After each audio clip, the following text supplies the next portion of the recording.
Hello, andito po ako sa Binondo Church upang i-report sa inyo yung malaking sunog na naranasan po ng mga taga Binondo sakali po sa kali ng Ongpin Street at Binondo. Kung kayo ay pupunta ng Baclaran o papuntang Libertad, Pasay, mamaya na ho kayo pumunta dahil hindi po kayo makakadaan sa sobrang dami ng mga bumbero. Kanina pa po ito nag-umpisa alas 9 ng umaga.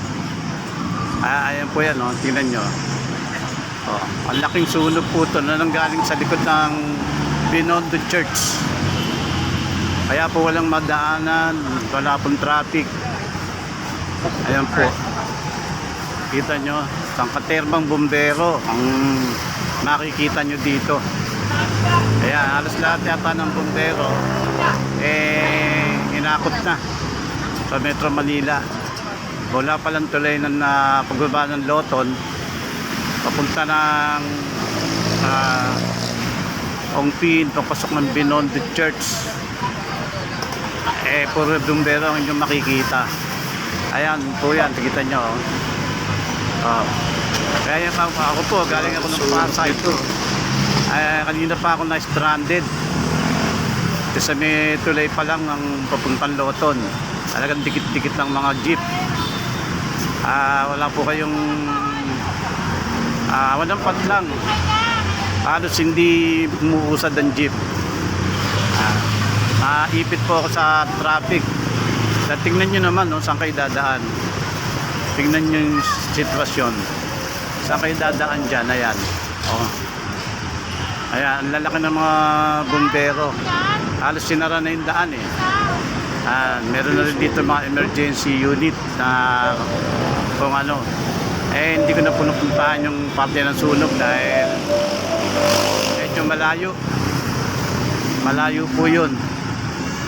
Ayan, ang mga fire volunteer brigade ng Binondo.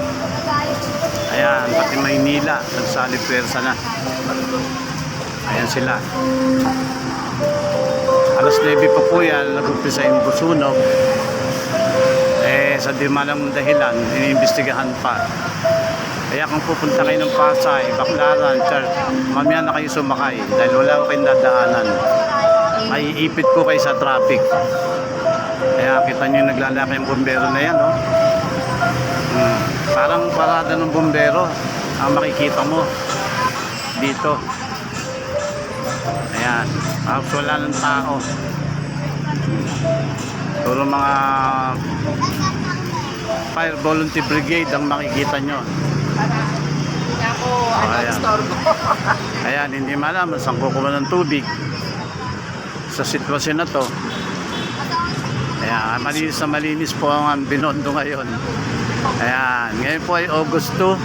Angel Demon po ang inyong lingkod na nagre-report para makita nyo yung mga pangyayari. Kita nyo? Lalaki ng mga bumbero na yan, di ba? Saan ang galing? Mga naka-steady sila. Hindi siguro nilang mapatay yung sunog kasi naglalaki ng mga building dito sa commercial place. Kung lalaki yung sunog, mahihirapan lalo yung mga karaniwan dito mga Chinese mga tira.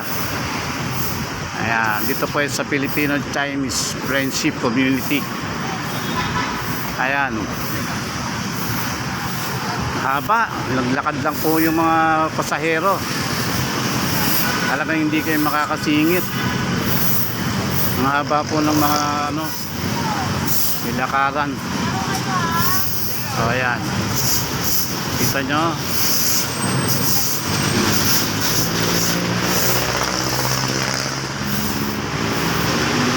Ayan, lahat yung iingay ng mga sasakyan. Mahirap mag-vlog pag maingay hindi ko dala yung microphone.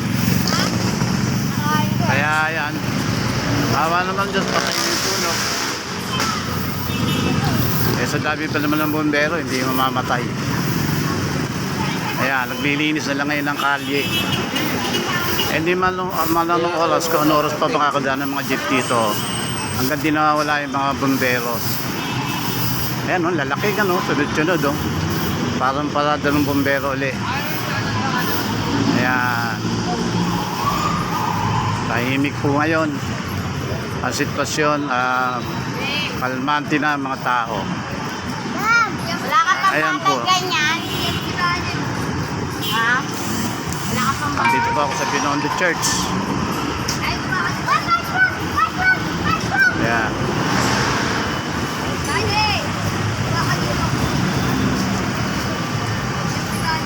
Kita nyo, ang mga Chinese misa nakahalo rito eh.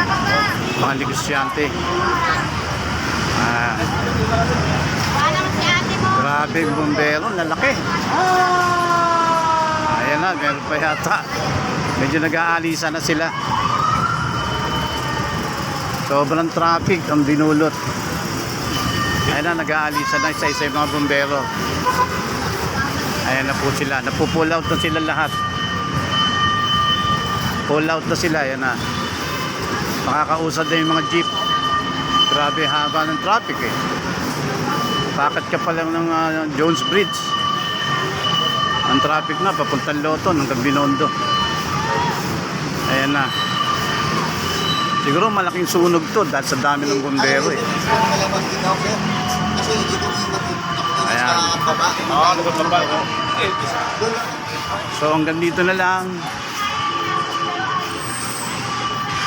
ang aking report. Sana yung mabibiyahe, baka pwede na kayong dumaan dito sa mga motorista.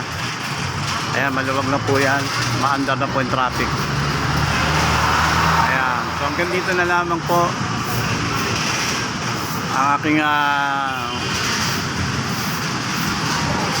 report sa inyo. Salamat po, marami.